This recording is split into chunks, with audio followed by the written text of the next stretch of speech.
জন্য এইভাবে দোয়া করো যে আমার মা আমাকে ছোট্টকালে যেইভাবে লালন পালন করেছিল, আল্লাহ আমার মাকে তুমি সেইভাবে কবরের মধ্যে লালন পালন করো। আপনার মা কোলের মধ্যে পায়খানা করে দিলেন, মা লাথি মারে নাই, রাগ করে নাই, মা আপনার বাথরুমগুলি পরিষ্কার করেছে, পৃথিবীর সব নাকের মধ্যে কাপড় মেরেছে, কিন্তু একজন ব্যক্তি নাকের মধ্যে কাপড় দেয় নাই। সে আপনার পায়খানার দুর্গন্ধ বরদাস্ত করে সে সহ্য করার পরে, আপনার বাথরুমগুলি পরিষ্কার করার পরে মা আপনাকে বুকের মধ্যে নিয়ে আর একটা চুমাও খাইছে। তিনার নাম মা।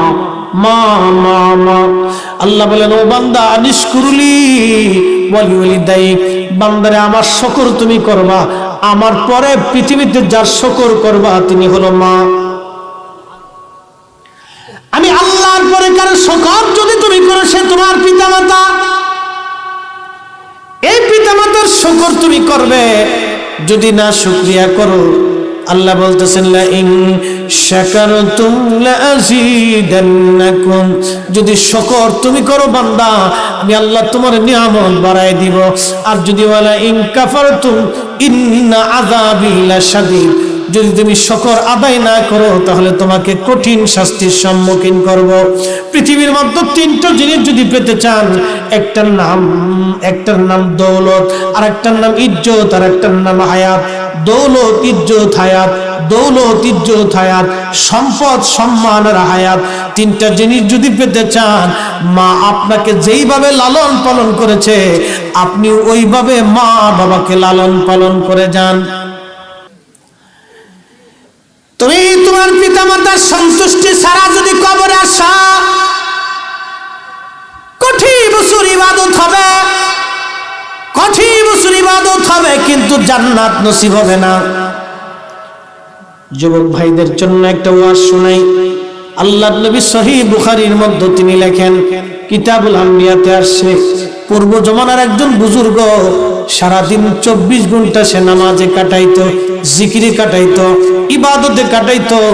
এই যুবকটা প্রত্যেক দিন রাত্রিবেলা ইবাদত করতো, সারা রাত জেগে জেগে, সারাদিন রোজার মাধ্যমে দিন কাটাইতো, সারাদিন নামাজ পড়তো।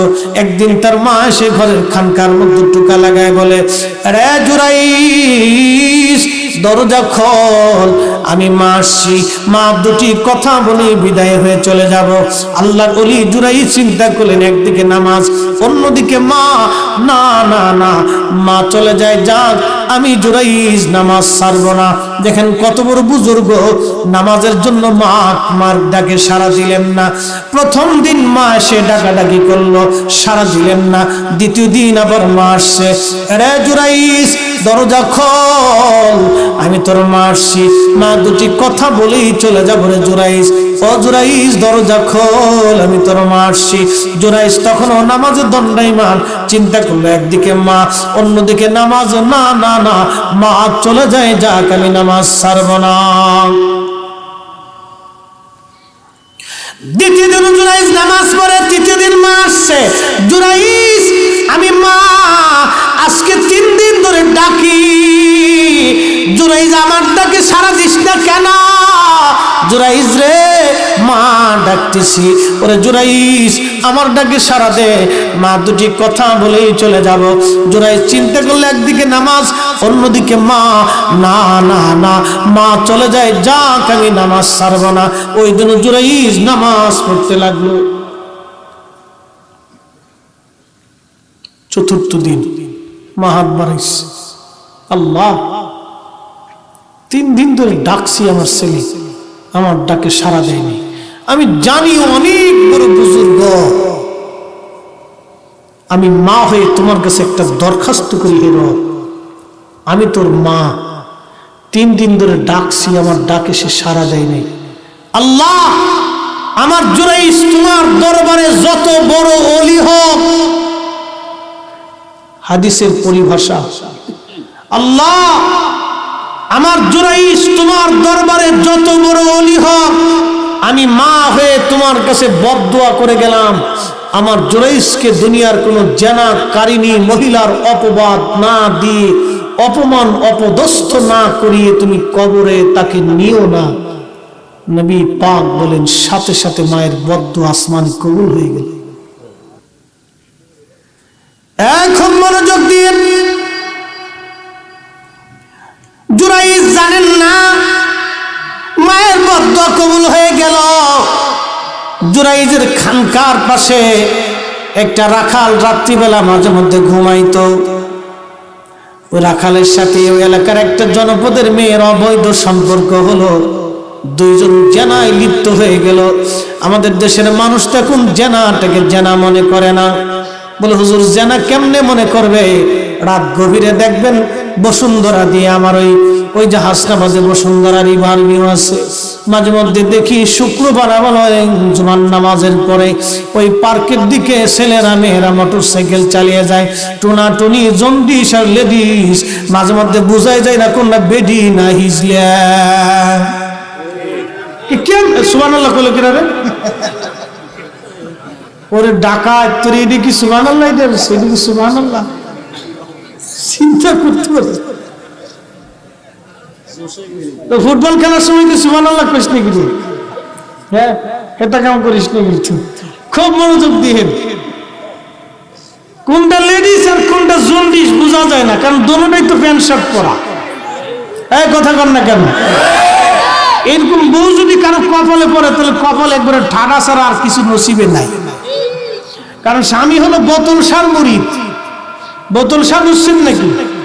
বোতল বোতল বোতল একটা খাইয়ে এসে বউরে কয় কিরে মা কেমন আছিস? বাপের কয় বিয়াই ভালো আছেন বিয়াই। বাপের সাইয়া চিন্তা করে তোর মতো পোলা জন্ম দিয়ে যে কি ভুলটাই করছি রে। বোতল সার মুরিদ, বুঝতে পারছেন? বোতল শাহ। এ মুসলমানি ঘর জাহান্নামের ঘর, কথা বলেন ঠিক কিনা? জাহান্নামের ঘর। জান্নাতের ঘর যদি বানাইতে চান, জান্নাতের ঘর যদি বানাইতে চান, নামাজি পর্দাশীল মেয়ে দেখে, পরহেজগার আবেদা সালেহা দেখে বিয়ে করবেন। জান্নাতময় হবে। টাকা রুজি কম হবে কিন্তু শান্তি কম হবে না। টাকা রুজি কম হবে কিন্তু শান্তি কম হবে না। ভাগ্য গুণে কপাল গুণে স্বামী পাওয়া যায়, ভাগ্য গুণে কপাল গুণে নেককার বিবি পাওয়া যায়। চেষ্টা করতে হবে। জন্ডিস মন্ডিস জানলে তো কপাল পুড়িয়ে যাবে। ঠিক তো আমি কইতেছ, চামড়া ধলা পর দেখলে আর তখন মনে থাকে না।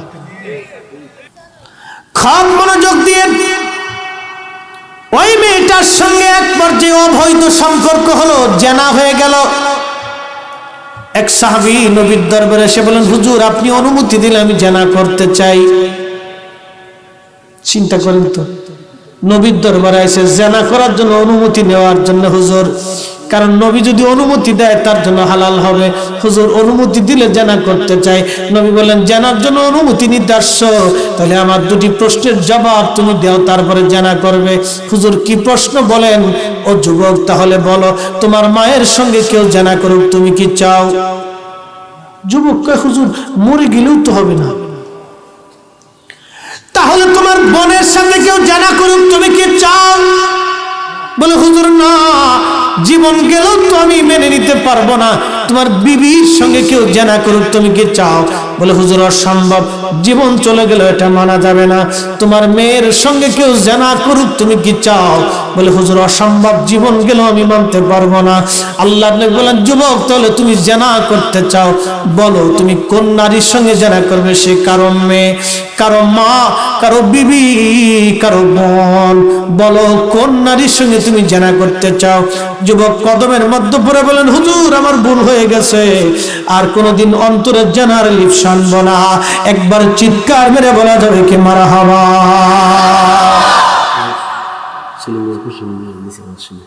কিরা হ্যাঁ হ্যাঁ ওয়াজ তো শেষ হলো না, তার আগে খুশি হয়ে সেলিম ভাই আমাকে হাদিয়া দিয়ে ফেলছে।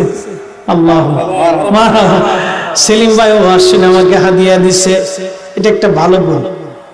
আমার দেশের নর্তকীরা নাচে যখন, তখন বহু মানুষ টাকা এমনি ছিটায়। এই ঠিক আসতে কোন কেন নর্তকীর সামনে টাকা সিটার ক্রেডিট দেখায়, দেখ আমি কত টাকা হারাচ্ছি। শয়তান হাসি আর খালি মারতে থাক, জাহান্নামে তুই যাচ্ছিস আর একটু পরে। মোহতারাম উপস্থিতি, খুবই মনোযোগ। হাজরাতে জুরাইজ জানতেন না কি হতে চলেছে। মা বদদুয়া করে চলে গেল। ওই মহিলার সাথে ওই পুরুষের জেনা হয়ে গেল, বাচ্চা কনসেপ্ট হয়েছে। সমাজের মানুষ জানতে পারলো ওই মহিলার গর্ভে বাচ্চা, কিন্তু বিয়ে হয় নাই। ও নারী, কে তোমার এই সর্বনাশ করেছে বলো? কে কে তোমাকে সর্বনাশ করেছে বলো? মেয়েটা বললেন, আমি এখন নিরুপায় হয়ে গেলাম। ওই রাখালের কাছে যা বলবো, রাখাল রে, তোমার দ্বারা আমি বাচ্চা কনসেপ্ট হয়েছে, বাচ্চা আমার পেটে আসছে। এখন এই অনাগত সন্তানের বাবা পরিচয় কি হবে বলো রে রাখাল? রাখাল বলে, রে স্বাধীন নারী, তুমি যদি আমার কথা বলো আমি তো গোলাম, তাহলে মানুষ আমাকেও মেরে ফেলবে, তোমাকেও মেরে ফেলবে। একটা কাজ করো, তোমার জন্য একটা বুদ্ধি হলো, আমি যেই খানকার পাশে ঘুমাই, এই জুরাইজ নামক যুবকটা সারা রাত্র ইবাদত করে, সারাদিন ইবাদত করে কাটায় দেয়। আমি তার মতো পরহেজগার আবেদ সালেহ জাহেদ দুনিয়াতে আমি কাউকে দেখি নাই। তুমি যদি জুরাইজের নাম বলে দাও, তাহলে মানুষ তোমাকেও বাঁচতে দিবে, জুরাইজকেও বাঁচতে দিবে, আমিও বেঁচে যাব, তুমিও বেঁচে যাবা। সাবধান, আমার নাম কিন্তু তুমি বলবা না। যদি আমার নাম বলো, তোমাকেও মেরে ফেলবে, আমাকেও মেরে ফেলবে। তুমি জুরাইজের নাম বলো, জুরাইজও বেঁচে যাবে, তুমিও বেঁচে যাবা। কারণ এই দেশের মানুষ জুরাইজকে খুব ভালোবাসে, কারণ সে আল্লাহর ওলি। ভাইরা আমার, জুরাইজ জানতেন না মায়ের বদদুয়া কবুল হয়ে গেছে। এবার নারী বলে দিল, জুরাইজ আমার সাথে জেনা করছে। যুবকরা লাঠি সুটা নিয়ে জুরাইজের খানকায় আক্রমণ করলো, আগুন দিয়ে পুড়িয়ে দিল খানকা, লাঠি দিয়ে মারতে লাগলো জুরাইজকে। জুরাইজ বলে, যুবকরা কেন মারো? কালকেও তোমরা আমার জন্য খাবার পাঠাইছো, আমাকে কলিজার মধ্যে তোমরা রাখতে, আজকে কেন মারো? যুবকরা বলল, তুমি অনেক বড় ভণ্ড, অমুক নারীর সঙ্গে তুমি জেনা করছো, এই জেনার কারণে সেই মেয়েটা অন্তঃসত্ত্বা হয়েছে। জুরাইজ বলল, আল্লাহর কসম করে বলি আমি তাকে কোনোদিন দেখিও নাই, জেনা করা তো দূরের কথা। আসলে তো জুরাইজ জেনা করে নাই, জুরাইজ নির্দোষ, কিন্তু মায়ের বদদুয়া রব্বে কারিমের আসমানে কবুল হয়ে গেছে। কথা বলেন ঠিক কিনা?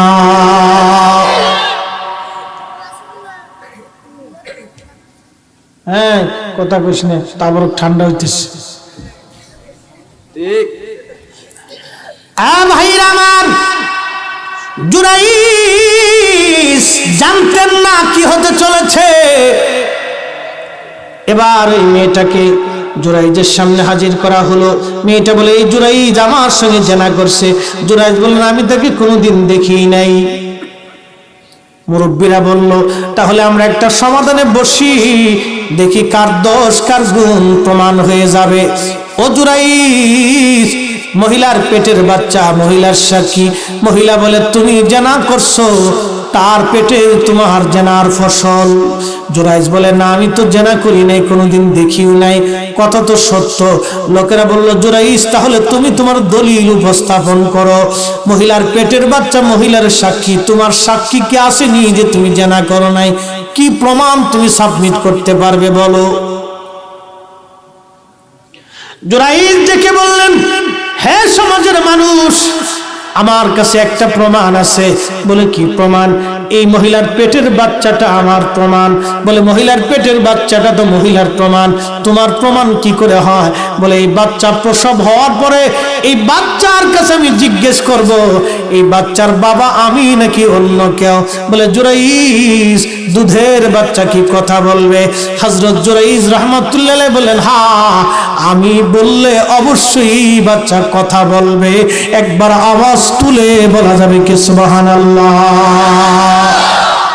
বুজুর্গ কিন্তু অনেক বড়, মায়ের বদদুয়া কবুল হয়ে গেছে। হযরত জুরাইজ বলেন, এই বাচ্চা কথা বলবে, আমি বললে কথা বলবে, আমি বললে কথা বলবে, আমি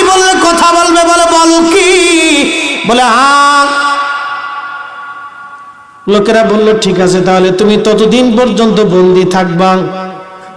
3 দিন মার ডাকে সাড়া দেয় নাই, 1 বছরের শাস্তি। বিরাট বড় বুজুর্গ, সারাদিন রোজা রাখে, নামাজ পড়ে, সারা রাত জেগে জেগে ইবাদত করে। ইবাদত 4 পয়সা রব্বে কারিমের দরবারে মঞ্জুর হলো না। তার মায়ের বদদুয়াটা মঞ্জুর হয়ে গেল। এই জন্য মা বাবা আনিস করলি, বান্দা আমার শুকর করো, ওয়ালি ওয়ালি দাই, তুমি তোমার পিতা মাতার শুকর আদায় করো।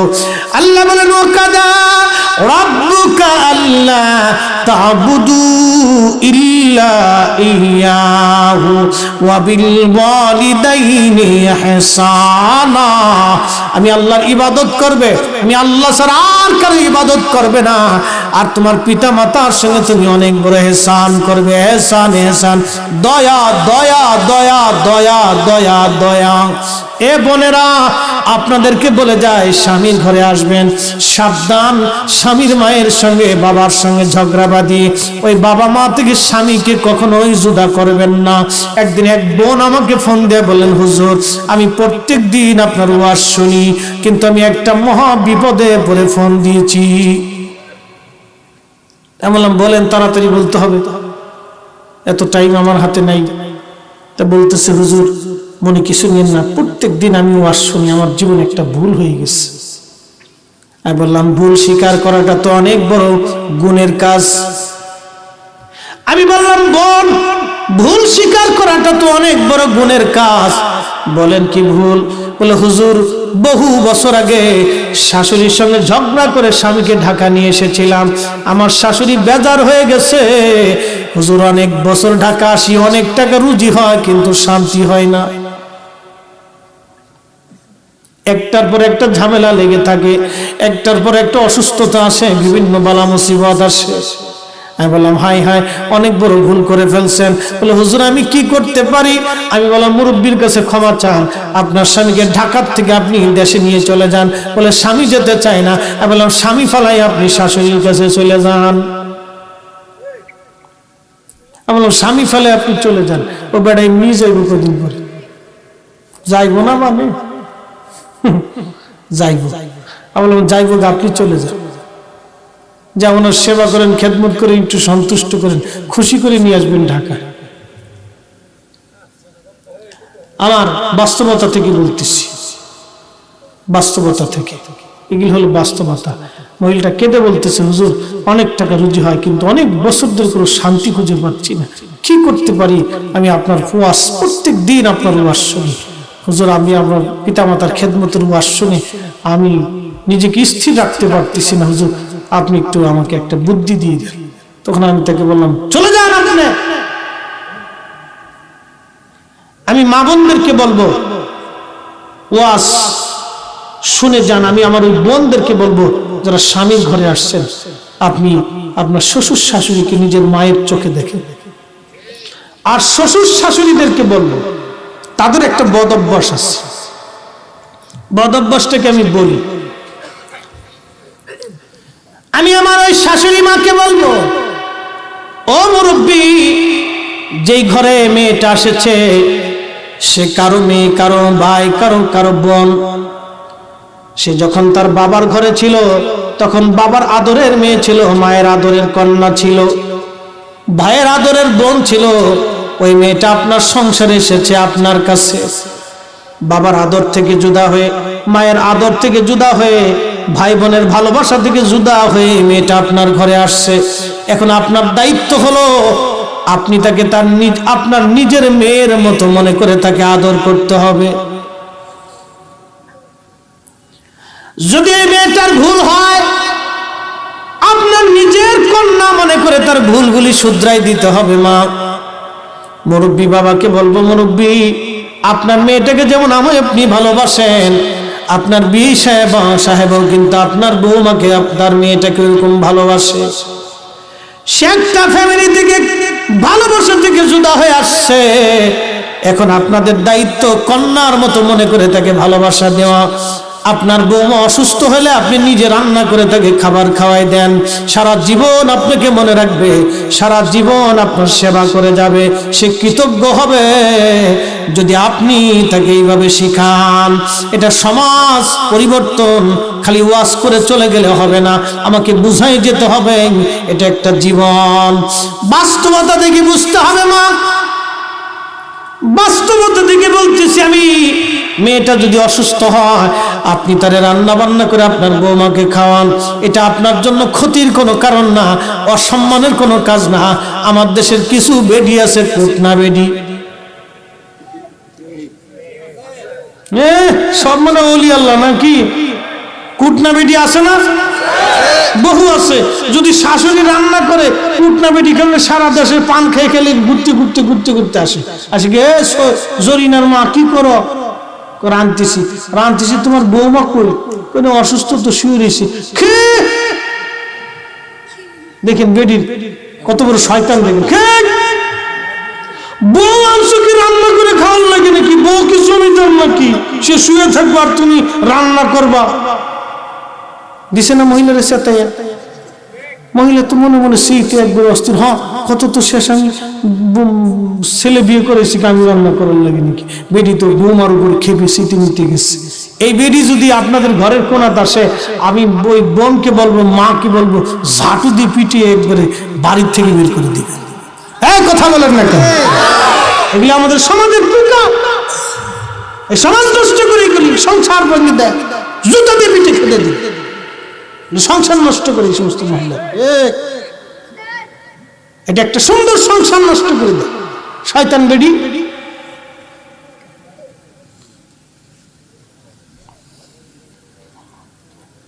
বন্ধনার খুব মনোযোগ দিয়ে, এগুলো হলো বাস্তবতার নিরীক্ষা ওয়াজ, আপনাকে বুঝে যাওয়া লাগবে। আমি আমার পুরুষদেরকে বলবো, আপনার ঘরে যে মেয়ে, আপনার ঘরে যে বিবিটা আসে, সে কিন্তু তার সমস্ত ভালোবাসার থেকে জুদা হয়ে আপনার কাছে আসছে। আপনি ঝগড়া করতে পারবেন না তার সঙ্গে, তার চাওয়া পাওয়াগুলি আপনাকে পূরণ করতে হবে। তার চাওয়া পাওয়াটা শুধু পূরণ না, চাওয়ার আগেই আপনাকে পুরা করতে হবে। আল্লাহর নবীর বিবি আমাদের মা আম্মা জান আয়েশা সিদ্দিকা রুটি বানাইতেছিলেন, আল্লাহর নবী পাশে বসে বসে রুটিগুলি আগুনে সেকে সেকে দিচ্ছিলেন। একবার জোরে বলা যাবে কি মারহাবা? রুটি বানায় আম্মা জান আয়েশা সেকে দেয় নবীজি। আম্মা জান আয়েশা বলে, হুজুর আপনি করেন কি, আপনার কষ্ট হবে। নবী বলেন, আয়েশা রে, কত কষ্ট করে তুমি রান্না বান্না করে আমাকে খাওয়াও, আমিও তো তোমার কাজে সাহায্য করা আমার স্বামী হিসেবে আমার দায়িত্ব। দেখেন একজন নবী, তিনি আল্লাহর নবী, তিনি আল্লাহর হাবিব, তিনি আল্লাহর বন্ধু। 11 জন বিবি ছিলেন, 11 জন বিবি মেইনটেইন করেছেন। বিরাট বড় একটা সাম্রাজ্য ছিল, এই সাম্রাজ্যের লিডার ছিলেন তিনি, বিরাট বড় ধর্মের নেতা ছিলেন তিনি। ধর্ম শিক্ষা দিয়েছেন উম্মতকে, কোরআন নাজিল হয়েছে, ইমামতি করেছেন, যুদ্ধ করেছেন, সংসার করেছেন, ব্যবসা করেছেন, খেজুর গাছ রোপণ করেছেন, আবার সমাজ দেখেছেন, রাষ্ট্র পরিচালনা করেছেন, আবার তিনি বিচার কার্য করেছেন, মানুষকে নসিহত দিয়েছেন, ওয়াজ করেছেন, মানুষকে বুঝিয়েছেন। একজন নবী এত কিছু করে আপনাকে শিক্ষা দিয়ে দিল। এই জন্য আল্লাহ বলেন, ওয়া ইন্নাকা লা আলা খুলুকিন আযীম, এ নবী আপনার চরিত্র মহান মহান মহান মহান, আপনি নবীর চরিত্র মহান, আপনি নবীর চরিত্র মহান।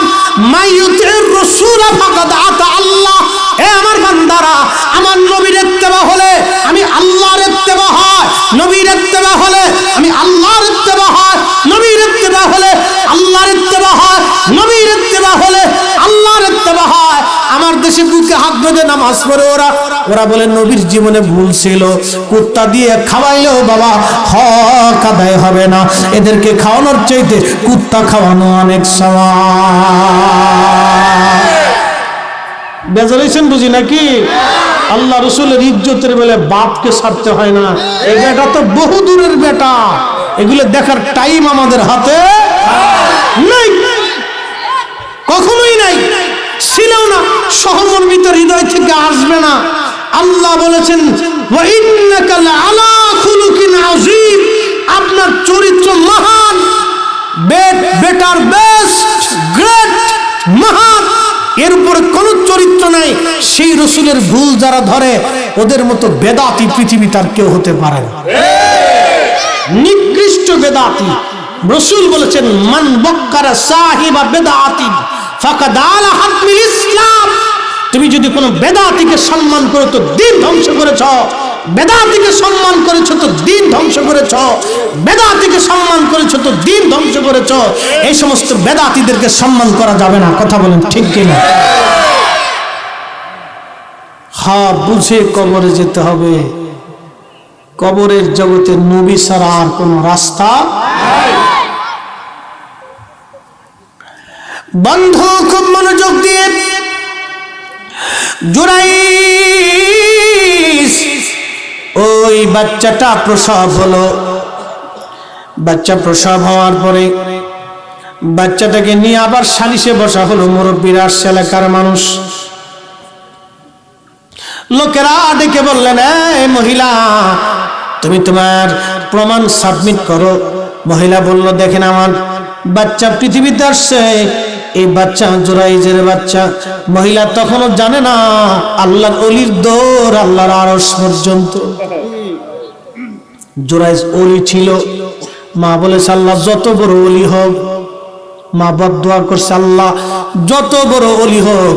জুরাইজ ওলি হয়েছিলেন আল্লাহর অনেক বড় ওলি, ওই জমানার ওলি। এবার চিন্তা করেন, লোকেরা বলল জুরাইজ তোমার সাক্ষী হাজির করো। জুরাইজ বলেন ওই বাচ্চাটাকে আমার কাছে নিয়ে আসো। বাচ্চাটাকে নিয়ে আসা হলো। মহিলা তখনও বলে এই বাচ্চা জুরাইজের। জুরাইজ রাহিমাহুল্লাহ বললেন বাচ্চাটাকে আমার কাছে আনো। আল্লাহর নবী বলেন উম্মত, তিনটা বাচ্চা মায়ের কোলে কথা বলেছিল। একটা হযরত জুরাইজের সাক্ষী, আর একটা হযরত ইউসুফ আলাইহিস সালামের সাক্ষী। আর হযরত ঈসা রুহুল্লাহ মায়ের কোলে কথা বলেছিলেন, ইউসুফ আলাইহিস সালামের সাক্ষী। ইউসুফ আলাইহিস সালাম তো অনেক সুন্দর ছিলেন। আমরা দেশের বেডিরা মনে করে হ্যাঁ তারা সুন্দর, আসলে না, বেডিকের সাথে বেডারা বেশি সুন্দর।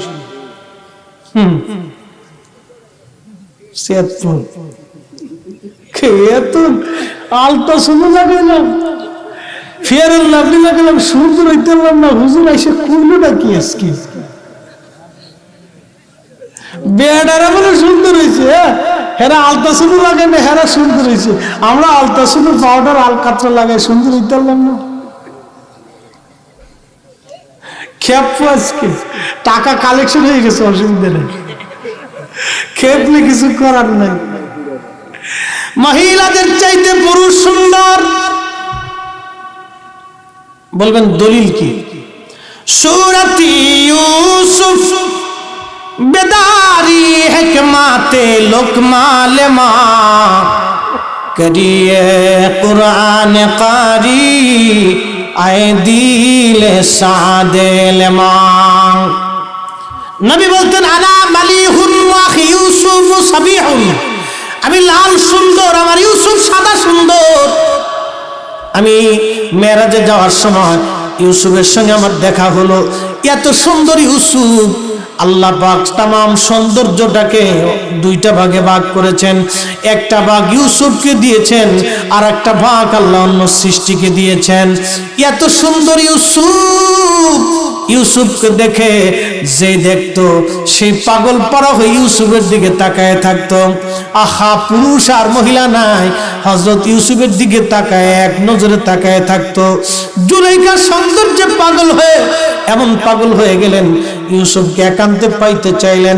7টা ঘরের দরজা ছিল, ঘরের মধ্যে 7টা দরজা মেরে হযরত ইউসুফকে অন্দর মহলে নিয়ে চলে গেলেন। ইউসুফকে বলেন, ইউসুফ আজকে আমার মনের আশাগুলি পুরা করতে হবে। ইউসুফ বলেন, মনিবের বিবি কি করতে চান? বলে আজকে তোমার সঙ্গে আমি জেনা করব। হযরত ইউসুফ বললেন, কি করে সম্ভব? আপনি আমার মনিবের বিবি না। আমি আল্লাহর কাছে পানা চাই, আমি আল্লাহর দরবারে পবিত্র থাকতে চাই। এমন নাপাক কাজ আমার দ্বারা হবে না। একবার জোরে জোরে বলা যাবে কি মারহাবা? এই নাপাক কাজ আমার দ্বারা হবে না। বলতেছে, তুমি যদি আমার মনের আশা পুরা না করো তাহলে তোমাকে কঠিন শাস্তি দেওয়া হবে। বলে পৃথিবী থেকে মেরে ফেলে দিলে ওই কাজ আমি করতে পারবো না। হযরত ইউসুফ আলাইহিস সালাম পায়জামার গিরা মারতে মারতে মারতে মারতে মারতে মারতে 11টা গিরা মারছে। মারহাবা কয়, কয়টা গিরা? 11টা গিরা। এত সুন্দর ইউসুফ ছিলেন, মিশরের লোকজন এসে ইউসুফের সামনে এসে বলে, ইউসুফ খাবার দে, গম দে, রাজা হইছিস খাবার দিবি না? ইউসুফ আলাইহিস সালাম সিজদার মধ্যে পড়ে বলেন, ইয়া রব, এখন কি করতে পারি? জিবরাইলকে আল্লাহ পাঠাই দিয়ে বলেন, ইউসুফকে যায় বলো মুখের নেকাব যেন ছেড়ে দেয়। অ্যাটেনশন প্লিজ, আমার দিকে তাকান। মহিলারা তখন নেকাব সেকাব করতে চায় না, কারণ ডিজিটাল বুরকা বেরিয়েছে। এনে একটা ফুডা লাগায়, একটা চশমা লাগায়, টেরে টেরে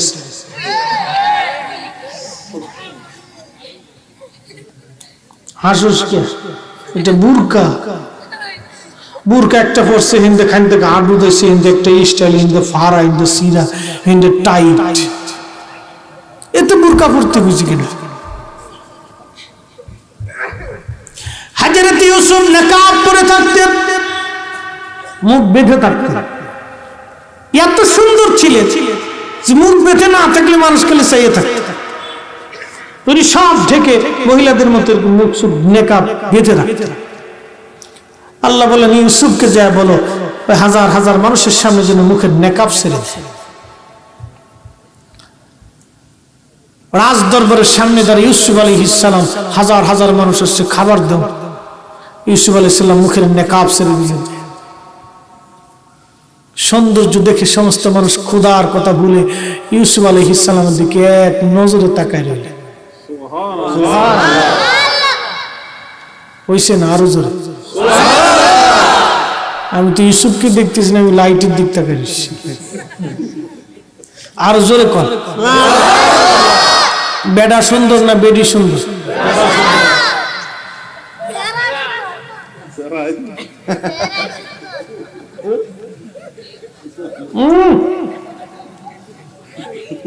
খুশি, বিরাট খুশি।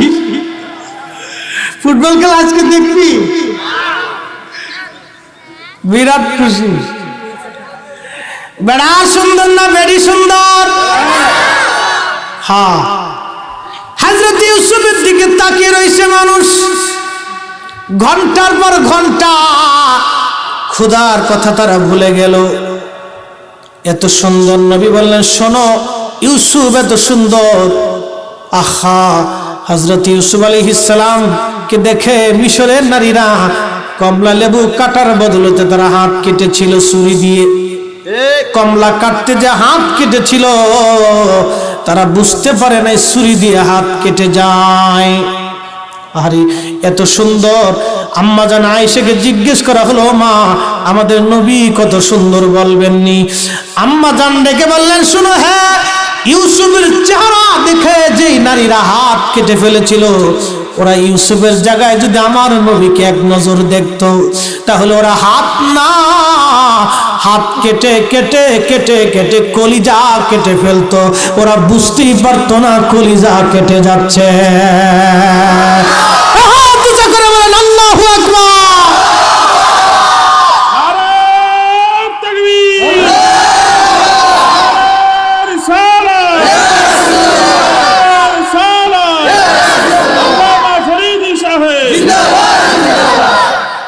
ওই নবীকে তাজিম করার জন্য দলিল লাগবে? নবী আমাদের মতো? High high high. বেড়া সুন্দর না বেডি সুন্দর? এরা তো খেপ যে এই যে আলতা মাখাইলাম। আচ্ছা, ফেয়ার এন্ড লাভলি আলতা সোনা মাখাইলে যদি মানুষ সুন্দর হয়, তো আফ্রিকার মানুষ কালা কেন?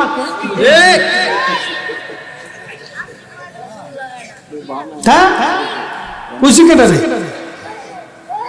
তো সব শুরু তো আফ্রিকা পাঠানোর দরকার ছিল। তার মনে বুঝে গেলে সব ভোগী যোগী। নারী যদি সুন্দর হইতে হয় দুইটা জিনিস করতে হবে, 1 নম্বর পর্দা, 2 নম্বরে নামাজ। বেডি এমনি সুন্দর হয়ে যাবে, খালি আলতা করবে। আর বেন্টি ব্যাগের ভিতরে একটা আয়না রাখে, মাঝে মধ্যে দেখেন বলে হুজুর আপনি দেখলেন কেমনে? মাঝে মধ্যে আমরা চোখ তো আর আসমানে বাইন্ধে থুইছি না, আমরা চোখ তো দেখতে হয়, না দেখলে ওয়াজ করবো কেন? কি কথা খারাপ কইছি? এগুলো না দেখলে তুই ওয়াজ করবো কেন? কই যাইতাম কোন? হ্যাঁ, নারী সুন্দর হতে হলে দুইটা জিনিস, এক নম্বরে পর্দা, দুই নম্বরে কি? এক নম্বরে কি? দুই নম্বরে। আর তোরা যদি সুন্দর হইতে চাস তাহলে কি করবি? হ্যাঁ,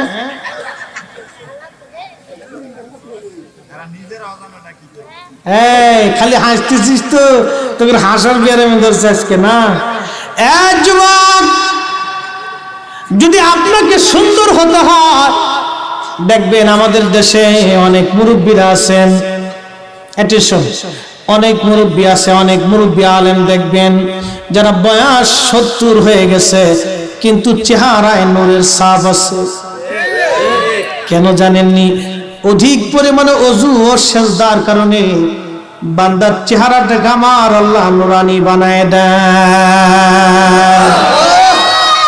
ওযু গেলে ওযু, ওযু গেলে ওযু, ওযু গেলে ওযু, আবার বলি ওযু গেলে ওযু, ওযু গেলে ওযু, চেহারাটাকে আল্লাহ নূরানি বানাবে। ওযু গেলে ওযু, রাত্রিবেলা ঘুমোতে যাওয়ার আগে ওযু, ঘুম থেকে উঠার পরে ওযু।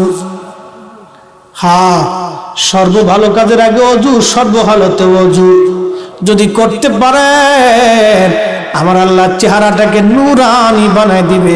আর অধিক পরিমাণে নবীর দুরূদ ও ইস্তেগফারের কারণে আমার আল্লাহ চেহারার ভিতরে নূর পয়দা করে দেয়। একবার জোরে বলা যাবে কি মারহাবা? আর ফুলাবান যুবকরা কি জন্য মানে হ্যান্ডসাম না কি জন্য একটা আছে, হ্যাঁ, পুরি ভাবতি ভাব কারণ আজরে জিনিস দিয়ে মুখটারে নষ্ট করে, টাকা নষ্ট করে। যাও ওযুতে চলে যাও, শীতকালে এসে জয়তুনের তেল লাগাও শরীর, সমস্যা নেই। ওয়াতিন ওয়াযাইতুন,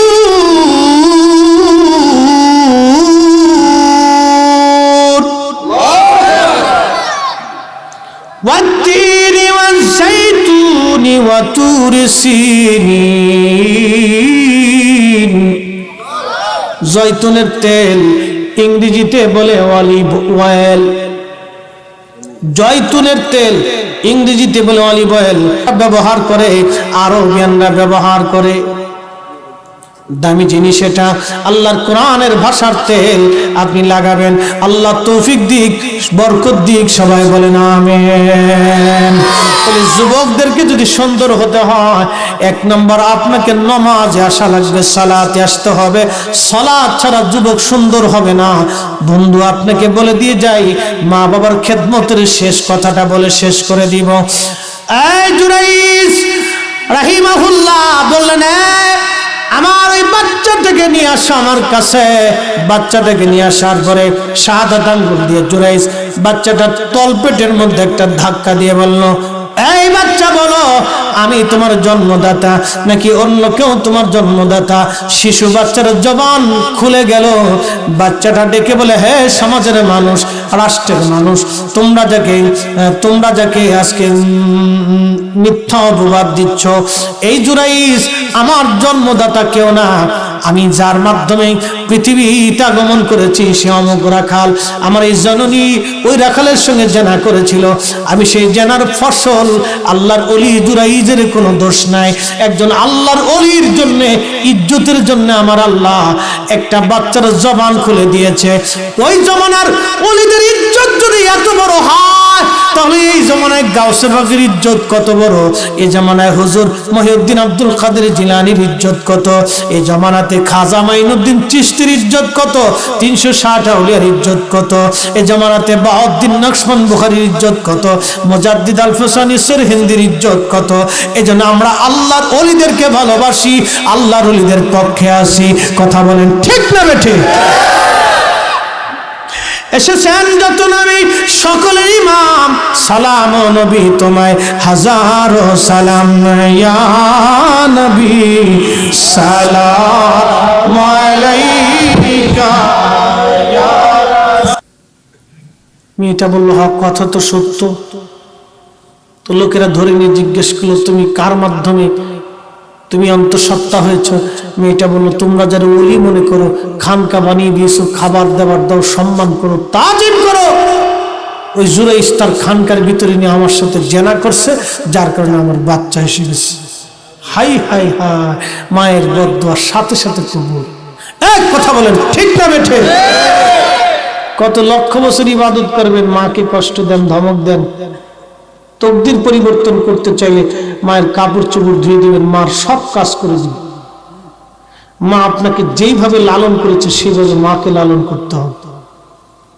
ওয়াসাল কারনি মুস্তাদাবাতুদ দাওয়া ছিলেন সহিহ মুসলিমের কিতাবু ফাজাইল আসহাবিন নবী বাবু ফাদাইল ওয়াসাল কারনির ভিতরে লিখেছে, হযরত ওমরকে নবী বলতেছেন, আমার যদি কোনোদিন ওয়াসাল কারনিকে পাও, তো ওয়াসাল কারনির কাছ থেকে তোমার মাগফিরাতের দোয়া চেয়ে নিও। আমার গুনাহগার উম্মতের দোয়ার জন্য ওয়াইসকে বইল, ওয়াইস দোয়া করবে আমার গুনাহগার উম্মতের জীবনের গুনাহ আল্লাহ মাফ করে দেবে। সুবহানাল্লাহ। ওয়াসাল কারনির জীবনের একটা আমল ছিল, সে যেখানে যাইতো মাকে কাঁধে করে নিয়ে যাইতো, কোলে করে নিয়ে ঘুরতো। মা অন্ধ ছিল, রান্না করে মার মুখে খাবার দিত, তেল চড়াই দিত, তেল দিয়ে দিত, গোসল করাই দিত, কাপড় চোপড় ধুয়ে দিত। সন্তান, মা যেমন সন্তানকে লালন করত, ওয়াসাল কারনি মাকে ওইভাবে পালন করত। লালন পালন, লালন পালন, লালন পালন, মা লালন পালন করেছে। আপনি বাবা মাকে লালন পালন করতে হবে। আপনি ছোট্ট করে বাবার হাত ধরে হাঁটা শিখেছেন, আজকে বাবা বৃদ্ধ হয়েছে, আপনি বাবার লাঠি হতে হবে। দুবেলা খাবার দিয়ে মনে করছেন বেহেশত কিনে ফেলে দিয়েছেন। না, যেইভাবে আপনার বাবা আপনাকে কোলে কাঁধে কাঁধে করে নিয়ে ঘুরে বেরিয়েছে, আপনার বাবার লাঠি হতে হবে। ওইভাবে বাবাকে সম্মান খেদমত করতে হবে। যদি করতে পারেন তো ওলি হয়ে কবরে যাবেন, আর যদি না পারেন কাবার ইমাম হলেও জান্নাত নসিব হবে না। কাবার ইমাম হলেও না, কাবার ইমাম হলেও জান্নাত নসিব হবে না। ফরিদি সাহেব যত বড় বক্তার তক্তা জক্তা বক্তা যাই হোক না কেন, যদি অসন্তুষ্ট থাকে আমার জিন্দেগি বৃথা যাবে। এই ওয়াজের 4 পয়সাও দাম, 4 পয়সা মূল্য। বুঝে কবরে যেতে হবে। একদিন মাটির ভিতরে হবে ঘর রে মন আমার, কেন বাঁধো দালান ঘর।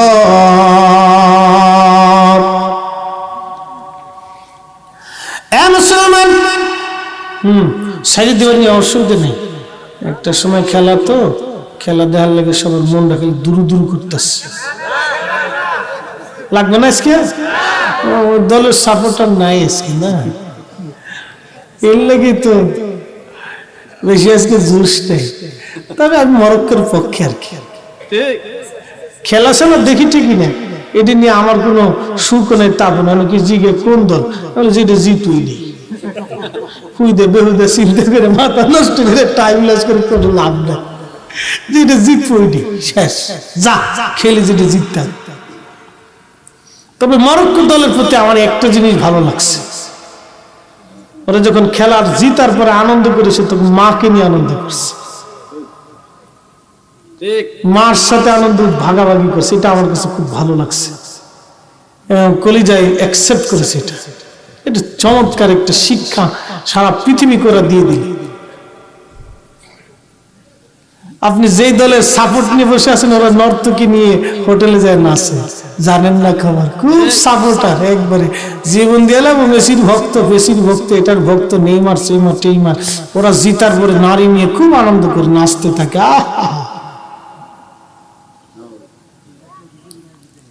বিয়ে সারা বাচ্চা, আচ্ছা কম তো, বিয়ে সারা বাচ্চা হলে এটা হালাল জাদা না হারাম জাদা? এক কথা বলেন না কেন? হারাম জাদা, বাপের পরিচয়।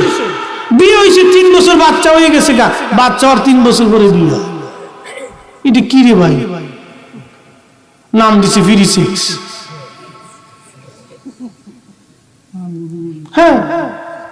আমি সেই দলের সাপোর্ট নিয়ে পড়ে রয়েছি, এত পাগল হয়েছেন কেন? জিতে জিতুক মরে যাক না বাইশে থাক, ওটা আমার দেওয়ার দরকার কি? পতাকা একটা 3 কিলোমিটার টানাইছে, একবারে বইয়ের গহনা বেশি 3 কিলোমিটার পতাকা একটা টানাইছে, ওর ল্যাংটা করে ফিটানোর দরকার ছিল। ও পাগল হয়েছে, ওর দুনিয়াতে কাপড় পরার দরকার নেই, ওর ল্যাংটা করে কাপড় দিয়ে পতাকা টানাই দিতে যা। পাগল কোথাকার। আমার দেশের কত গরিব মানুষ বেটা ভাত পায় না, পতাকা টানাই দিয়ে 5,000 টাকা খরচ করছে। আরে 5,000 টাকাতে গরিব মানুষের টাকার ওষুধ কিনে দে, ওই মহিলা সারা জীবন তোর দোয়া করবে, তোর কপাল ফিরে যাবে। এই কথা বলেন না কেন? যেখানে টাকা খরচ করার দরকার আমার সেখানে করতে হবে। শাসির কবর কোন জায়গা আর শাসা কান্দি কোন জায়গা? একবারে টঙ্গির ইস্তেমা গেছে, সাংবাদিক জিজ্ঞেস করে কেন আইছেন? হ্যাঁ আইসি আমরা গরিব মানুষ হজ টজ করতে পারি না, টঙ্গির ইস্তেমা আইসি যাতে হজের সোয়াব পাই। আচ্ছা বলেন তো এটার কোন পাগলে ধরছে? শাসির কবর এক জায়গা, শাসা কান্দি আর এক জায়গা। হজের সোয়াব হলো মার চেহারার দিকে মোহাম্মতের নজরে তাকাইলে আল্লাহ কবুল হজের সোয়াব লিখে দেয়। সুবহানাল্লাহ কি বাড়ি যাইয়া? মার চেহারার দিকে মোহাম্মতের নজরে তাকাইলে কবুল হজের সোয়াব হয়। সাহাবী বলেন হুজুর 100 বার যদি তাকায়, নবী বলেন 100 বার তাকাইলে 100টা কবুল হজের সোয়াব। সোয়াব কোন জায়গা? শাসা কান্দে তুরাগ নদীর তীরে বসে বসে পাগল হইছে। সব হলো গরিব মানুষের ওষুধ কিনে দিও, ও পতাকা টানাই দিয়ে ল্যাংটো লাফাই দিছে। কালকে খাগড়াছড়িতে আইতারি না, উড়ে মিছিল মিছিল কারে কয়? খাগড়াছড়ি শহর জিতার পরে ধুমধাম ধুমধাম টুমটাম টুমটাম মিছিল কারে কয়? আপনারা ভাবতেছেন আমি দলের পক্ষে, আমি কোন দলের পক্ষে না বিপক্ষ। আগে ম্যারাডোনার খেলা দেখতাম ছোটবেলা, এবার খেলাটা খুব ভালো আছে। এখন যে খেলা এটা সব মরা দল, দৌড়িতে একটু দৌড় দিলে শীতে কাইতে ঘুরে যায়। বেড়া একটা ছিল ম্যারাডোনা, খালি বলের লোকে দৌড়াইতো, খেলা দেখে এটা হলো খেলা আছে। বল যেখানে ম্যারাডোনা সেখানে, ম্যারাডোনা যেখানে বল এই জায়গা, এটা খেলা দেখতাম আগে, খুব ভালো লাগতো। তখন এই সাদা কালো টিভি ছিল, তখন তো টিভি ছিল না, সাদা কালো একটা এন্টিনিয়ার ঝুলাই দিয়ে তারপরে কি কয় ব্যাটারি দিয়ে দেখা লাগতো। যাই হোক, খেলা দেখেন, এটা অন্তরের প্রশান্তি, চোখের ভালো লাগা। তার মানে এরকম না আপনার আসক্তি এসে যাবে। দল না জিতলে খাওয়া দাওয়া বাদ দিয়ে কান্দাকাটি করে শীতে ঘুমায় থাকবেন বড়ি একটা খাইয়া। কি কথা খান না কেন? দল না জিতলে মাথায় পানি দেওয়া লাগবে। এই কথা কন না কেন? দল না জিতলে মাথায় পানি দিতে হবে। আসক্তি যেন না আসে। আমি খেলাটাকে নিষেধ করতেছি না, আমি আসক্তিটাকে নিষেধ করতেছি। হৃদয়ের আসক্তি, আপনি একটা দলের প্রতি সাপোর্টার হন, অসুবিধা নেই। আমি আগে বলছি, আমি নিজেও ম্যারাডোনার খেলা দেখতাম, ভালো লাগতো। এর খেলাটা খুবই চমৎকার ছিল, ভালো লাগতো। সেই ছোট্টবেলা আমি ওনার খেলা দেখতাম, ভালো লাগতো আমার কাছে। মনোযোগ দিন, এটা আসক্তি না। তার মানে এরকম না যে দল হারিয়ে গেছে আমি একবারে ইমোশনাল হয়ে গেছি, দল জিতে গেছে একবার লুঙ্গির কাপড় খুলে মাথায় লুঙ্গি। ব্রাজিল জিতছে, চট্টগ্রামের দিন মাহফিল করে বেরিয়ে না, দেখি একটা লুঙ্গির কাপড় টাইম দিয়ে খুলে হাফ প্যান্ট করে খালি আমরা ঝুলাইতেছে না। আমি হায়রে সর্বনাশ, তুই ওইটা রাখছ কে? তুই ওই হাফ প্যান্টটা খুলে এলা, যা খুলে এলা, এখন লাফা। আসক্তি যেন না আসে। আপনি খেলা দেখেন নিষেধ নেই, আসক্তিটা খুব খারাপ। এটার জন্য আপনাকে জাহান্নাম পর্যন্ত যেতে হবে। বলে হুজুর খেলাকে আপনি ধর্মের দিকে টানেন কেন? আমি খেলাকে ধর্মের দিকে টানছি না, আমি আসক্তি থেকে টানতেছি। এবছর 2টা ছেলে মার্ডার হয়েছে খেলা নিয়ে ঝগড়া করে। কথা বলেন ঠিক না ঠিক? এই খেলা নিয়ে ঝগড়া করে 2টা মায়ের কোল খালি হয়েছে। এই আসক্তিটাকে আমি ভয় পাই। এই আসক্তির কারণে আমার যুবকরা জাহান্নামের দিকে চলে যাবে। রাসূল বলেছেন আল মারু মা মান হাব্বা, তুমি যাকে ভালোবাসবে তার আমার সাথে তোমার হাসর নাসর হবে। আরে আমাদের হৃদয়ের আসক্তি থাকবে নবী মুহাম্মদুর রাসূলুল্লাহ। জীবন দিলে নবীর জন্য, লড়াই করলে নবীর জন্য, যুদ্ধ করলে নবীর জন্য, পক্ষ নিলে নবীর জন্য, শান গেলে নবীর জন্য, মান গেলে নবীর জন্য, জীবন দিলে হলো সুন্নাত ওয়াল জামাতের জন্য, পক্ষ নিলে নবীর পক্ষে নিয়ে থাকতে হবে। হাত উঁচা করে বলেন ঠিক না বেঠিক? আপনার আসক্তি নবীর দিকে আসে না, আসক্তি চলে গেছে যে বেটা বিয়ের আগে 3টে বাচ্চার মালিক হয়ে গেছে, জি তারপরে বাস। আর যে বেড়াই হোক না কেন এসি মেশি নেই মার, ওদের তো কোনো কথা না। তাদের দেশ আলাদা, তাদের সংস্কৃতি অর্ধ লোক। গেছি ভুটান, যে দিই সব হাফ প্যান্ট পরা। দুঃখী এক দোকানে দেখি বোতল বড় বড় সাজানো, জি গেলাম ওটা কি? হুজুর এটা বোতল শাহ। বোতল শাহ বুঝতেছেন তো? বোতল শাহ। তা বললাম এই হোটেলে আপনি আমাকে নিয়ে আর খাবার রান্না করে, তারপরে এখানে খাবো। সারা ভুটান ঘুরছি না খেয়ে না খেয়ে, কিছু করার নেই। বৌদ্ধ জাতীয় মন্দিরে গেছি, সোনা দিয়ে বানানো, যাই দেখি বৌদ্ধরা ত্রিপিটক পাঠ করতেছে আর বাঁশি বাজাইতেছে। আমার দেহে প্রধান বৌদ্ধ ভিক্ষু শালু পরা, টাকটু মাথা টাক, শালু পরেছে টাকনু শাহ। আমার দেহে এমনি বুড়া আঙুল দেখায়। তা আমি চিন্তা করলাম, আমি তো জুব্বা জব্বি গায়ে দেওয়া দেখে চিনে এটা মুসলমানের হুজুর হয়েছে, আমার দেহ কাইডা। পরে আমি চিন্তা করলাম আর আমার এইটা দেখে লাভ নেই, আমি দেখা কইডে।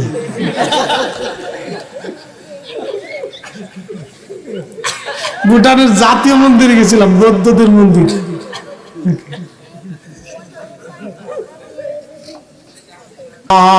কিন্তু আমরা রব মানি, তারপরে সুদের কারবারি করি। আচ্ছা আপনারা বলেন তো, পাখিরে খাওয়াই কে? পাখির কি অ্যাকাউন্ট আছে ইসলামী ব্যাংকে যে এটার ভিতরে সুদ মুদ নাই? আমরা যাই গে যে লাউ হয়ে কদু, সব জায়গায় সুদের সার আছে, বাদ নাই কোনো নাই। এটা ইসলামিক গু, ইসলামিক গু। কথা বুঝেন নাই? ইসলামিক গু নাম লিখলে কি গু হালাল হইব? ইসলামিক মদ লিখলে কি হালাল হইব? যে লাউ হয়ে কদু। আচ্ছা খুব মনোযোগ দিয়ে, হারাম তো হারামি, এটা বেশিও হারাম কমও হারাম, কম বেশি সবই হারাম। আমার দিকে তাকান, যে রব্বে করিম আমাদেরকে তার একটা পরিচয় দিয়েছেন রব, পাখি ওর কিন্তু অ্যাকাউন্ট নাই, আগামী দিন কি খাবে খাবার ওর ঘরে জমা নাই। কুকুরের অ্যাকাউন্ট নাই, কুকুরকে আল্লাহ আপনার অধীন করে দিয়েছেন। এই কুকুর আপনার বাড়ি পাহারা দেয়, পচা গলা যাই খান সে আপনার দরজা ছাড়ে না। কুকুর আপনার প্রতি কৃতজ্ঞ, কিন্তু আল্লাহ আপনাকে মানুষ বানিয়েছেন। 40 বছর ধরে একটা মা আপনাকে লালন পালন করেছেন, কিন্তু আপনি মায়ের হক আদায় করেন না, আপনি কুকুরের চাইতে নিকৃষ্ট। ওয়াজ বুঝে বাড়ি যাবে, সারা রাত্র ওয়াজ শুনতে হবে না, ওয়াজ বুঝে। এই তোদের কিন্তু তাবারক দিব না আমি, দাঁড়া। ওরা মনে দিছে আমি ফুটবল খেলা দেখতেছি। আব্বা তুই ওই কোন যা, তো তুমি মাঝখান থেকে বাবা উঠো তো, উঠো আবার উঠো, ওই সিধে সিধে যা। এই কোন, এই তো বুদ্ধি হয়েছে, তুমি উঠো, তুমি ওই কোনায় ছিল। এই দেখবেন ঠান্ডা হয়ে গেছে। আবার তুই কাছে বসলি কে? ইউক্রেন আর রাশিয়া এসে যুদ্ধ লাগলো, মাঝখানে তুরস্ক দিয়ে দিলাম, যা যুদ্ধ থামাই দিব। এইবার দেখবেন যে ঠান্ডা হয়ে গেছে। এই বয়সে তো আমরা একদম অলি আল্লাহ ছিলাম না, বিরাট অলি আল্লাহ ছিলাম না, কি বলে? উরে অলি আল্লাহ, কারে অলি আল্লাহ, তুফান উঠে লাইছি। এই বয়সটাই দুষ্টুমির বয়স, রাগ করা যাবে না। নবীজি সেজদার মধ্যে পড়ে আছেন, ইমাম হাসান আর হুসেন দুইজন এসে ঘাড়ের উপর বসে চুল টাইনে ধরে বসে দিচ্ছে। সুবহানাল্লাহ বলা যাবে না? কার ঘাড় বলেন তো? নবীর ঘাড়ের ওজন কত? নবীর পিঠ, এই পিঠের দাম কত জানেন? এই নবীর দেহর দাম কত? আল্লাহ আরশে আল্লাহর ডান পাশে মেহশরের মাঠে নবীর জন্য একটা কুরসি বরাদ্দ হবে, আল্লাহর ডান পাশে রাসূল কারীম বসবে। একসাথে বলা যাবে সুবহানাল্লাহ। সেই দেহ মুবারকে যারা চড়ে বসে খেলা করতেন, হাসান আর হুসাইন, সেজদাত পড়ছে, দুইজন বসে চুল ধরিয়ে একবারে থুতনির ভিতরে পা লাগাই দিয়ে বসে বসে। ছোট্ট হাসান আর হুসাইন সেজদা দিতে দিতে দিতে দিতে উঠে না উঠে না উঠে না, অনেক টাইম সেজদা থেকে উঠে না। সাহাবায়ে কেরাম মনে করছে নবী বুঝি দুনিয়াত নাই। এত বড় সেজদা, সাহাবীরা ভাবছে নবী বুঝি দুনিয়াত নাই। কেউ মনে করছে মনে হয় কোরআন নাজিল হচ্ছে। নামাজ শেষ হওয়ার পরে সাহাবায়ে কেরাম বিনয়ে বললেন, হুজুর জীবনে তো এত বড় লম্বা সেজদা কোনোদিন দেখি নেই। নবী বললেন, সাহাবীরা আমি সেজদায় পড়েছিলাম, হাসান আর হুসাইন আমার ঘাড়ের উপরে চড়ে বসে আমার চুল টেনে ওরা বসেছিল, আমি যদি উঠি তো ওরা পড়ে ব্যথা পাবে, আমি চাই না ওরা কষ্ট পাক।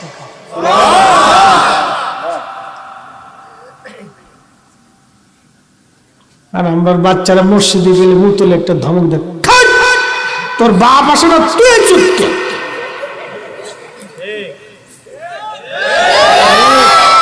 তোর বাপ আসে না তুই চুপ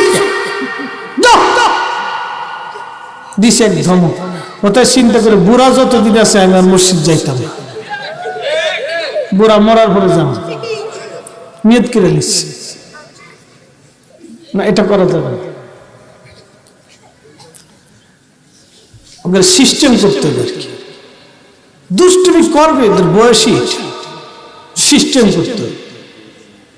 আমি আমার মাদ্রাসার বাচ্চাদেরকে বলে দিছি, টিচারকে, আসর থেকে মাগরিব যদি মাদ্রাসা ভাঙিয়ে ফেলায় কিছু বলা যাবে না, কারণ এই 1.5 ঘন্টার টাইম ওরা 24 ঘন্টার উসুল আদায় করে।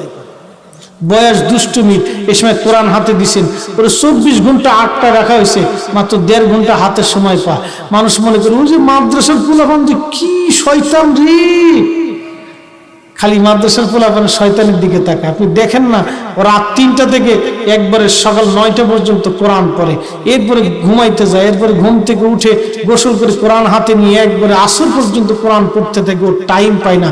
মাগরিব থেকে শুরু করে ঘুমোতে যাওয়ার আগ পর্যন্ত কোরআন হাতে নিয়ে কোরআন পড়ে, টাইম পায় না। আসর থেকে মাগরিব 1.5 ঘন্টার সময় পায়, ও সারা 24 ঘন্টার উসুল 1.5 ঘন্টায় উঠাই ফেলায়।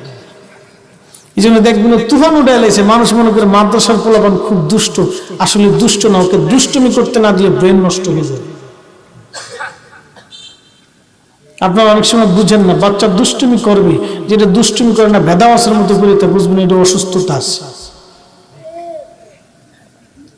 দুষ্টুমি করতে হবে, এটা ব্রেন ঠিক থাকে। একসাথে বলা যাবে মারহাবা। কষ্ট হচ্ছে বুঝি নাকি? কথা বোঝা যায়? এটা হলো প্রেসক্রিপশন, খালি ওয়াজ করে গেলে হবে না, প্রেসক্রিপশন।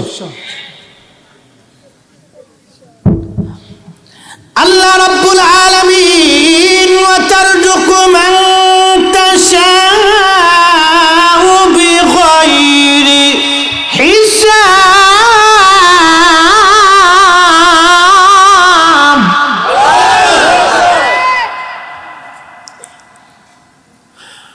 ওয়া তারযুকু মান তাশাউ বিগাইরি হিসাব। আমি যাকে খুশি তাকে অগণিত রিজিকের মালিক বানাই দিই। বাপ, এই শহরে কোটি কোটি কোটি কোটি টাকার মালিক আছে, টাকা কোথায় ভাঙবে খুঁজে পায় না। মেয়েটা ড্যান্স ক্লাবে যায়, ছেলেটা বিদেশ ঘুরে টাকা ভাঙে, ভাঙার জায়গা খুঁজে পায় না। আমার দেশের বহু মা আছে টাকার অভাবে ওষুধ কিনে খেতে পারে না, ওরা টাকা ভাঙার জায়গা পায় না। আমার দেশের বহু বাবা আছে ধুকে ধুকে ভিক্ষা করে খায়, ওষুধ কেনার টাকা পায় না বাবা। কাকে ওয়াজ শোনাবেন? ধনীরা ওয়াজে বসে না, ধনীর আদরের দুলালেরা মাহফিল করেও না, ওরা মাহফিলে বসেও না। ওরা মনে করে মাহফিলে বসলে আমার ক্রেডিট নষ্ট হয়ে যাবে, ওই একটা মাহফিলে কোন আমি বসে থাকবো, আমার একটা সম্মান আছে না। বাপ, তোর মতো কত কোটি টাকার মালিক শাহজাদা রাজা বাচ্চার ছেলেরা মাটির সাথে মিশে গেছে, আল্লাহর ফেরেশতারা ল্যাংটা করে পিটাচ্ছে, ঠেকানোর কেউ নাই। ল্যাংটা করে ফেরেশতারা পিটাচ্ছে, ঠেকানোর কেউ নাই। তোর ওই টাকা দিয়ে বেহেশত নসিব হবে না। আল্লাহকে পাইতে হলে আল্লাহর মেহবুব বান্দা হতে হবে। والذين آمنوا وعملوا الصالحات في روضات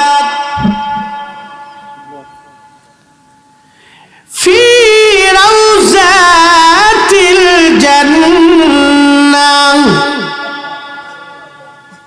والذين آمنوا وعملوا الصالحات। ঈমান আনতে হবে ঈমানে আহলে সুন্নাত ওয়াল জামাত।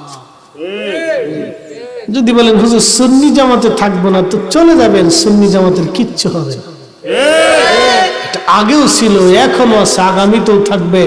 এই জামাতে থেকে শাহজালাল ঘুমিয়েছে, এই জামাতে থেকে 360 আউলিয়া ঘুমিয়েছে, এই জামাতে থেকে কাদেরিয়া, চিশতিয়া, নকশবন্দিয়া, মুজাদ্দিদিয়া, হানাফি, শাফি, মালিকি, হাম্বলি, কোটি কোটি কোটি কোটি ওলি, আব্দুল গাউস, কুতুব, উলামা, নুজাবা, রুকাবা, আল্লাহর বান্দারে জামাতে থেকে হাসতে হাসতে কবরে গেছে। তাদের লাশ 500 বছরেও শরীরে পচায় নাই, 1300 বছরেও লাশ মাটিতে খায় নাই। এই জামাতে থেকে তারা কবরে গিয়েছে। আমরা এই জামাতে থেকে কবরে যেতে চাই। হাত উঁচা করে বলেন ঠিক না বেঠিক? যদি বলেন না চলে যাব, রাস্তা ক্লিয়ার আছে। যদি বলেন যে না থাকবো না, তো রাস্তা পরিষ্কার আছে, চলে যাবেন, কবর আপনার। কত দূর যাবেন? কবরের পরে যাওয়ার আর সুযোগ নাই, যেতেই হবে। মুসলমান বাবারে, একটু দূরে যা বাবা, ফাঁকা ফাঁকা বা একটু ফাঁকা ফাঁকা, রাগ করা যাবে না, একটু ফাঁকা ফাঁকা বই। তুই আমার সামনে ঠান্ডা বেশি, হ্যাঁ একটু ফাঁকা ফাঁকা দিতে। আমাদের বসাটা আমাদের জন্য জরুরি। আমি ছোটবেলায় এরকম বসতাম, বসে বসে ওয়াজ শুনতে শুনতে বক্তা হয়েছি, স্পিড আসে। মুসলমান খুবই মনোযোগ, ইমানে আমলে যারা পাকা, আল্লাহ বলেন ওয়াল আসরি ইন্নাল ইনসানা লাফি খুসর। সময়ের কসম করে বলি, মানুষগুলি মহা ভুলের মধ্যে আছে, ক্ষতির মধ্যে আছে। দুই শ্রেণী ব্যতীত, ইল্লাল্লাযীনা আমানু ওয়া আমিলুস সালিহাত। ইল্লাল্লাযীনা আমানু, যারা ঈমান আনছে, ওয়া আমিলুস সালিহাত, ঈমান অনুযায়ী নেক আমল করেছে। এই দুই শ্রেণী ব্যতীত সব মানুষগুলি মহা ভুলের মধ্যে আছে। খুব মনোযোগ দিন। আল্লাহ রব, রিজিকের মালিক আল্লাহ, যদি তাই বিশ্বাস করে থাকেন, তাহলে বলেন তো আরেকজনের জমি দখল করার চিন্তা কেন মগজে আসবে? যদি বলেন যে রিজিকের মালিক আল্লাহ, তাহলে আরেকজনের সম্পদ টাকাগুলি মেরে খেয়ে ধনী হওয়ার চিন্তা কেন মগজে আসে? যদি বিশ্বাস করেন রিজিকের মালিক আল্লাহ, তাহলে আরেকজনের রিজিকের মধ্যে কেন হাত দিবেন? যদি মনে করেন রিজিকের মালিক আল্লাহ, এক অটোওয়ালা আর এক অটোওয়ালারে দেখতে পারে না, এক ড্রাইভার আর এক ড্রাইভারকে দেখতে পারে না, এক হুজুর আর এক হুজুরে দেখতে পারে না, এক ইমাম আর এক ইমামরে দেখতে পারে না, এক চাকরিজীবী আর এক চাকরিজীবীরে দেখতে পারে না, এক দোকানদার আর এক দোকানদারে দেখতে পারে না। যদি এইরকম হয়, তাহলে 100% রিজিকের মালিক আল্লাহ, এটার অন্তরে বিশ্বাস নাই।